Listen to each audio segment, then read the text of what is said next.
Assalamualaikum warahmatullahi wabarakatuh. Selamat sore pemirsa, kembali lagi bersama saya Nisa Widya Putri dalam berita acara Civic Journalism.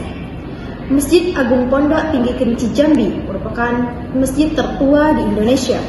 Masjid ini mempunyai keunikan, salah satunya dibangun tanpa menggunakan paku. Baik, saya sedang bersama Dinda Oktarina yang sedang berada di Kerinci. Silahkan Dinda. Ya, terima kasih Nisa. Sekarang saya sedang berada di Masjid Agung Pondok Tinggi, yang mana masjid ini merupakan masjid tua dan penuh sejarah dan memiliki arsitektur yang unik dan dijuluki sebagai masjid tanpa paku. Sekarang dalam kesempatan ini saya akan berbincang langsung dengan narasumber yang memahami tentang sejarah dan nilai-nilai budaya yang terkandung pada Masjid Agung Pondok Tinggi.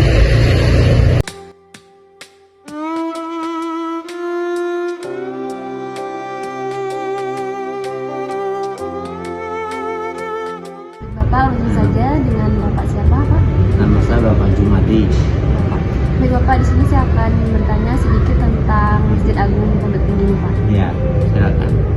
Untuk yang pertama, siapa yang membangun Masjid Agung Pondok Tinggi ini, Pak? Nah, yang pertama-tama yang ini secara singkat Pak yang membangun ini kalau tahu seperti namanya kan. Tapi kalau Masjid Agung ini dibangun waktu itu masyarakat Pondok Tinggi baru sekitar 90 kakak.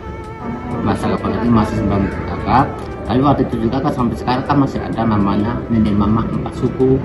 Jadi 4 suku itu ya suku Rio Sengaro, suku Rio Mendalo, suku Rio Pati, suku Rio Temenggung. Nah makanya yang masjid ini dibikin 4 tiang ini itu melambangkan 4 suku itu. Sampai sekarang ya masih berlanjut 4 suku itu. Kalau namanya itu Pak nggak tahu persis, tapi kalau umpamanya secara garis besarnya itu ya dari 4 suku itu dipilih arsitek yang terbaik di Pondok Tinggi itu untuk mendirikan Masjid Pondok Tinggi. Untuk berdirinya itu sejak tahun berapa, Pak? Berdirinya masjid ini tahun 1874. 1 Juni 1874. Jadi sampai sekarang sudah 150 tahun lebih. Dulu namanya memang Masjid Agung Pondok Tinggi atau Masjid Pondok Tinggi? Dulu namanya Masjid Pondok Tinggi. Pada tahun 1953 waktu itu ada kedatangan tamu itu Bapak Wakil Presiden Republik Indonesia di Bung Hatta. Waktu itu kan Kerinci ini masih masuk wilayah pesisir selatan. Nah, jadi dia berkunjung ke sini. Yang pertama dia mendirikan masjid ini tadi namanya Masjid Pondok Tinggi menjadi Masjid Agung Pondok Tinggi. Pertama, yang kedua dia berpesan ya bagian atas ini tidak boleh ditutup loteng sama sekali. Nah, kan ini kan tidak ditutup loteng kan? Maksud dia itu untuk tujuan penelitian generasi sekarang ini. Jadi nampak nasihat lainnya pesan dari Hatta. Terus itu Pak, bagaimana cara melestarikan masjid ini, Pak? Kalau melestarikan masjid ini ya sebagai Bapak kan kami di sini kan sebagai juru pelihara. Juru pelihara ini kan sebab masjid ini sudah masuk cagar budaya, Balai Pelestarian Cagar Budaya wilayah 5 Provinsi Jambi. Jadi ini semuanya kalau umpamanya ada hal-hal yang perlu kita rehab, Pak dulu melaporkan kepada kantor yang ada di Jambi. Nah, kita melestarikan. Kalau untuk hari-hariannya ya biasalah untuk sholat 5 waktu, Jumat itu bisa ngajar biasa. Lalu itu Pak, mengapa masjid ini tuh dijuluki sebagai masjid tanpa paku? Oh iya, memang asli dulunya dibangun masjid tanpa menggunakan paku. Sebab tanpa menggunakan paku, sebab dulu waktu dibangun itu masjid ini maka atapnya hijau. Hijau itu kan dikapi-kapi sama bambu, diikat sama waktu itu belum ada kawat sama hijau jangan ke sama rotan sampai ngikatnya itu. Jadi itu dulu tahun 70-an itu lah baru mulai bergeser dari hijau menjadi papanya kecil-kecil itu kan orang Jawa bilang tuh kayu sirap yang panjang-panjang seperti ini itu. Nah, itu yang dibikin. Udah itu tahun 70-an lebih itu baru diganti atap. Nah, waktu itu dalam kami dengar ceritanya orang sini, hijaunya itu dulu untuk pembangunan jalan antara Kerinci sama Jambi itu sebagai bawah dasarnya. Gitu ya Pak.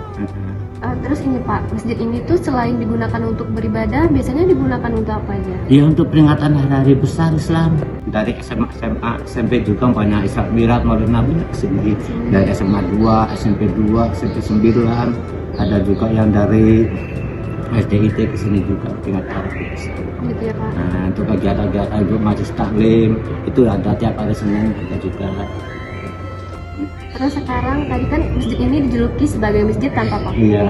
Boleh nggak Pak Bapak tunjukin arsitekturnya yang disebut tanpa paku itu? Semuanya sini tidak ada paku. Oh, semuanya ya Pak? Semuanya tidak ada paku. Yang sekarang yang ada paku itu atapnya. Kalau dulu sejarahnya itu, ini ngapa banyak lubang-lubang? Nanti kan ada lubang kan? Ini kita tengok sini sebentar. Nah, ini sini kan ini kotak ya. Ini segi 4, ya kan? Ya. Ini ada lubang-lubangnya. Jadi tiap dulu orang suku dulu itu, karena nenek mama Arif Sengaro, rapanya di sini, pemukannya duduk di sini. Dulu semangat di sini, dia Temenggung sekarang tempatnya Menggarus itu. Dia Pati sana, dia Temenggung di sana. Oh, nanti dibagi-bagi gitu ya Pak? Iya, Sini di sebelah Rio situ. Senaro, Rio Pati gitu ya? Dia Mendaro, dia Temenggung itu dibagi-bagi. Nanti keputusan itu sudah ada keputusan, nah itu duduklah di tengah sini. Di tengah tuh, itu hasil rapat kami ini baru diputuskan dengan lembaganya di tengah. Dan juga banyak lubangnya ini untuk tempat-tempat gantung-gantungan bendera. Umpamanya dari dia Temenggung, warnanya apa? Warna hijau. Ini kas hijau semua, ageling. Umpamanya dari Pati ya sebelahnya kuning itu semua, merah ada yang hijau. Itu mau ada yang putih itu makanya sini bikin kotak. Itu pasti kadang satu kotak ya. Ini nggak ada kotak. Ya, ada yang kotak. Ya ada Pak. Nah, itu tempat orang itulah. Apa nanti sudah tuh punya pemufakatan tiap itu, maka orang itu duduk di tengah sini. Nah, duduk di sini untuk menyimpulkan keputusan apa dari suku-suku tadi.